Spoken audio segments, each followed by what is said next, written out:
शेतकरी बंधू नमस्कार. आपल्या यूट्यूब चॅनलवरती सरचे स्वागत. तुम्हाला तर माहिती आहे आपला विशेष बारी महाराष्ट्रातील सर्वात मोठी 35 एकरात नर्सरी, लांजामध्ये 32 एकरात नर्सरी, 250 कामगार, 40 कोटीची उलाढाल. आजचं लोडिंग चाललं आहे श्री संजय भांबरे सर, मुक्काम पोस्ट तांदूळवाडी सटाण्यासाठी, जिल्हा नाशिक. आता कालच आपण पितांबर भांबरे सरांची गाडी कालच्या व्हिडिओमध्ये बघितली, सटाण्याला लोडिंग केल्या. ती गाडी उतरून इस्तवर सरांची रोपं पाहून दुसरी त्यांच्या बंधूने ऑर्डर दिलेली आहे. तर ही जी रोपं आहेत ही मलेशियन ग्रीन डॉर्प, जी केरळमधली क्रॉस पॉलिनेशन हायब्रिड बुटकी जात आहे. लावल्यापासून 2.5 ते 3 वर्षात फळधारणा चालू होत्या. महाराष्ट्रातील सर्वात मोठी 35 एकरात नर्सरी, लांजामध्ये 32 एकरात नर्सरी, 250 कामगार, 40 कोटीची उलाढाल.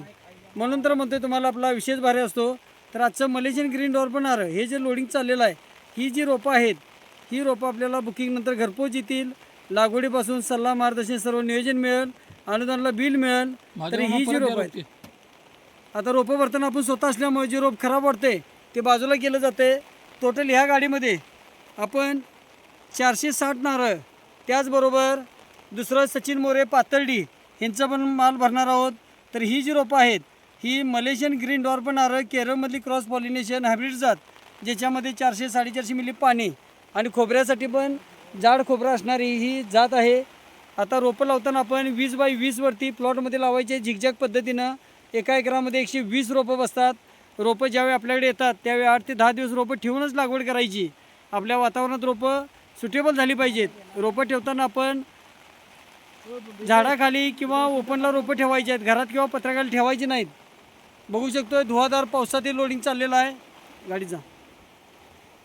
तर शेतकरी बंधू संजय भांबरे सरांचं सकाळी बुकिंग झालं आहे. आता गाडी लोडिंग करत आहोत. मलेशियन ग्रीन डॉर्प नारळ जो शाळेसाठी आणि खोबऱ्यासाठी चालतो, बुटकी जात आहे. आता नारळ लागलेल्या बागा जर म्हटलं तर नाशिकमध्ये आपली मालपाटण्यामध्ये कळवणमध्ये श्री महेंद्र ठाकरे साहेबांची बाग आहे. गेल्या आठवड्यात त्यांनी 1700 नारळ विकलेला आहे.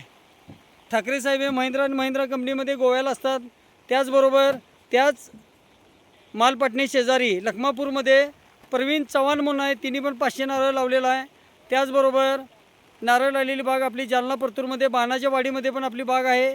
त्याचबरोबर तीर्थपुरीमध्ये श्री अरुण जोशींची पण बाग आहे. रोयलागडमध्ये सतीश होलगे पाटील असतील, बालगाव शिवारला जोगदन साहेब असतील, तसेच पुणे जिल्ह्यामध्ये कोयाळीमध्ये क्षीरसागर साहेब असतील, खडकी रावणगावमध्ये संकल्प क्षीरसागर साहेब असतील, शिरूरमध्ये शिरूरचे नगराध्यक्ष श्री गणेश पाचरणे साहेब, अभिजित पाचरणे साहेबांची पण आपल्याला बाग बघता येते.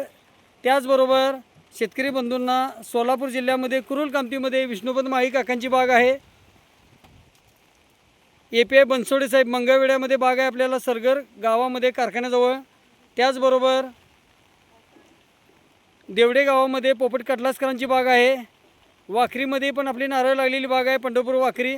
त्याचबरोबर सांगोल्यामध्ये डॉक्टर पियुष साळुंके त्यांचीही बाग आहे. तसेच इस्लामपूरमध्ये साखराळेमध्ये पांडुरंग निकम साहेबांची बाग आहे. त्याचबरोबर कराडमध्ये श्री जाधव साहेबांची बाग आहे. आता ह्या व्यतिरिक्त जर म्हटला तर केजमध्ये सोनी जवळामध्ये रतन ससाने साहेबांची बाग आहे नारळ लागलेली. त्याचबरोबर परिवैजनाथ कनेरवाडीमध्ये श्री गोवर्धन मुंडे काकांची बाग आहे. तर अशा महाराष्ट्रात आपल्या 700 बागा लागलेल्या आहेत. आणि हे जे रोप आहे हे 375 रुपये नर्सरीवरचा इथला जाग्याला दर आहे, प्लस गाडी भाडं. या दरानं आपल्याला क्वांटिटीवरती घरपोच येत असतं. नर्सरी शासन मान्य आहे, अनुदानाला बिल मिळतं, लागवडीपासून योग्य सल्ला मार्गदर्शन सर्व नियोजन. त्याचबरोबर खात्रीशीर रोप, स्वतःचे मदर प्लॅन्ट मातृवृक्षापासून बनवलेलं हे रोप आपल्याला मिळतं. तर शेतकरी बंधूंनी चॅनलवरती नवीन असाल तर चॅनलला सबस्क्राईब करा, लाईक करा, शेअर करा, दिलेल्या नंबरवरती संपर्क करा.